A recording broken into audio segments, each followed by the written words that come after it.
Hey, this is Brooke, functional medicine dietitian specializing in fertility, and this is the Fertility Dietitian podcast, where I help you uncover the barriers that are preventing you from optimizing your fertility and teach you how to work with your body to finally take home a healthy baby. Each week, I will be diving into different topics on fertility and sharing my perspective on physiology, metabolic health, nutrition, and lifestyle approaches that have helped hundreds of couples get pregnant even after years of heartache. My goal is to empower you with the knowledge you need to take back control of your fertility. Happy listening. Hey friends, welcome back to the Fertility Dietitian podcast. Today we're talking about sperm health, which is often overlooked or not something we put enough emphasis on when we're thinking about reproduction and time to conception, but it's absolutely critical. And we did many conversations in season 1 about sperm health, but we're going to kind of wrap it up here and highlight some additional important areas to think about when we're thinking about sperm health. So, male preconception care has to be part of the puzzle. So sperm health is important for not only getting pregnant, but staying pregnant, the health of that pregnancy, and for having a healthy baby. The quality of the sperm actually impacts the lifelong health of your future tiny human. And research shows that sperm contributes not just to DNA, but also epigenetic information that can affect fetal development, metabolism, and disease risk later in life. Yes, even things like childhood obesity and cancer risk are correlated with sperm health before conception. If this is not enough of a reason for men to focus on preconception health, I don't know what is.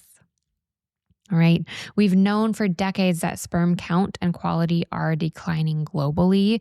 It's really by more than 50%, like almost even 60% decline since the 1970s, according to a large meta-analysis study that was done in 2022. It's not just a fertility issue. It's actually a marker of overall men's health, which of course we know here at the Fertility Dietitian, and we've been approaching it from an overall health standpoint for both men and women for at least a decade. But sperm quality impacts the fertilization success. So the quality of the sperm is going to impact how easily that egg is going to be fertilized. It absolutely impacts embryo development and miscarriage risk and the long-term health of your baby, which I have research links that I will cite in the show notes for you for these pieces of information here. Sperm DNA fragmentation and oxidative stress are two major culprits for the impact at every stage of conception here. So both of these things are influenced by things like smoking and alcohol and stress, nutrient deficiencies, toxin exposure, and poor sleep, and so on and so forth, okay? So sperm are not just delivery vehicles for DNA. They actually carry epigenetic markers that switch genes on and off in early embryonic development.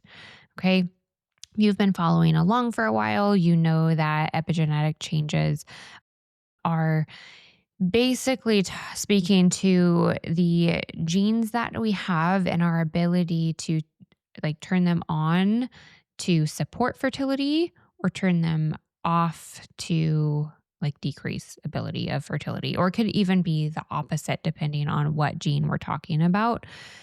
But genetic makeup that we got from our parents set us up to either have a really easy time with conception or a more challenging time for conception. And these epigenetic changes are really why we can see people who live a very unhealthy lifestyle conceive with no problem, and why others of us have to try a lot harder. Okay, so all of these exposures are going to be similar for females as they are for men, but we are going to continue highlighting the male side today because we don't talk about it enough. So these markers or marks basically can be altered by lifestyle, diet, and exposures to environmental toxins, essentially, or just environmental exposures as a whole. So we know in the research that obesity and poor diet actually changes sperm DNA and the methylation patterns within that DNA and influences metabolism and disease risk in our future children. Things like smoking and alcohol increase oxidative damage and DNA fragmentation, and oxidative rich diets and diets that are rich in specific nutrients can improve the quality of the sperm and reduce DNA damage. It takes at least a very minimum of 74 days for sperm to mature. And so, what your man is doing in the 2 to 3 months before conception directly shapes the sperm that fertilizes the egg. So, the quality of that sperm that is going to be having a chance to fertilize an egg for conception. So I typically recommend taking at least that 90 days prior to trying to conceive, especially if you know there is a lot of DNA fragmentation going on. And this is something we can actually test for. So a semen analysis is a really great starting point to assess sperm health. And the parameters that you want to look at are a little bit different than what you're going to see on your lab printout. Most likely, I've never seen a lab that is actually using optimal parameters. The parameters that they are using are very suboptimal. Okay. So get a pencil or pen out, get your notes app out. Write these down. We want count to be coming in at least 48 million per milliliter or more. More is fantastic. Motility should be 63% or higher. Morphology, which is the shape of our sperm. We want normal shape in our sperm at least 12% or more. When our sperm is abnormally shaped, it has 2 heads, 2 tails, bent midpiece. It's really hard to fertilize and successfully create a baby from poorly shaped sperm. And it also speaks to what's happening with the deeper quality of sperm, like DNA fragmentation. Not always, but oftentimes we're seeing more DNA fragmentation when there's less or fewer sperm that are of appropriate shapes. So, along with over 12% morphology, we want to be looking at DNA fragmentation that is below 30, ideally below 20 even percent of that sperm is going to be fragmented or damaged in the DNA. Okay. For context, these targets are based on upper quartiles associated with optimal conception and pregnancy outcomes. Okay. On your standard lab data, those are focused on the lower 5 percentile, very bottom quartiles of data that were able to impregnate their females in a 12-month period. Does not look at things like health of the pregnancy, health of the baby after. So we want to optimize those ranges and get closer to those pre-1970 ranges, since sperm health has declined so drastically over the last 50 years.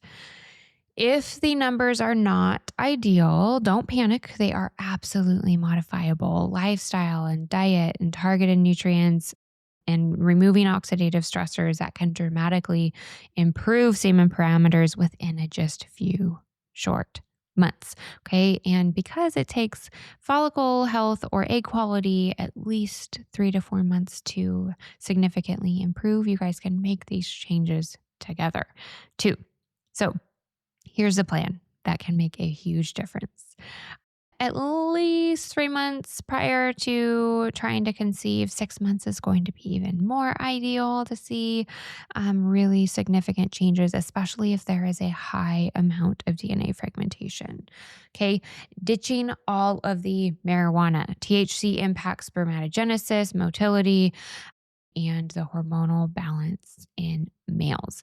Cutting back on alcohol, limiting it to 2 to 3 drinks a week, or avoiding it altogether, especially if there is a high amount of DNA fragmentation.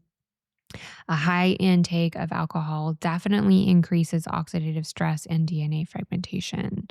Fatty fish, incorporating fatty fish 2 to 3 times a week is going to be really supportive for getting more of those omega-3 fats in and supporting sperm membrane integrity and motility of that sperm.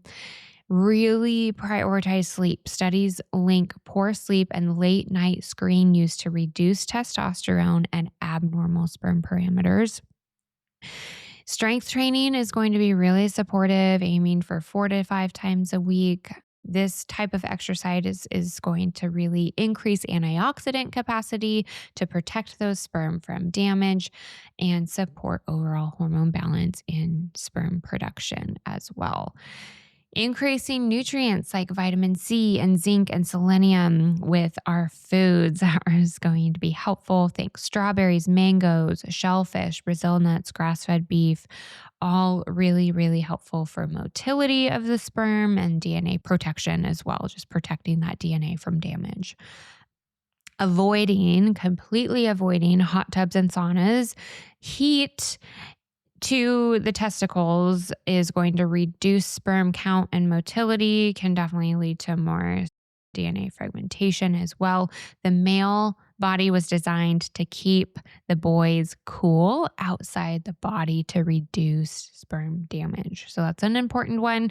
And we can even talk about things like tight restrictive clothes having an impact, because it's not only going to restrict blood flow, but also create more heat in that environment that can be damaging too. Ditching plastic and fragrances is also going to be helpful. These have endocrine disrupting chemicals like BPA and phthalates that are going to impair the quality of the sperm and testosterone levels as well. And as always, creating an individualized supplement routine based on what's going on with blood work and your specific semen analysis parameters to make sure that we're targeting your nutrient deficiencies, oxidative stress, and mitochondrial support is going to provide you the best outcomes for filling in the blanks and getting those swimmers where we want them to go. All right, so final thoughts and takeaways here. Here's what I want you to remember. Fertility is not just a female issue. Half of the DNA and half of the responsibility for the healthy baby comes from sperm.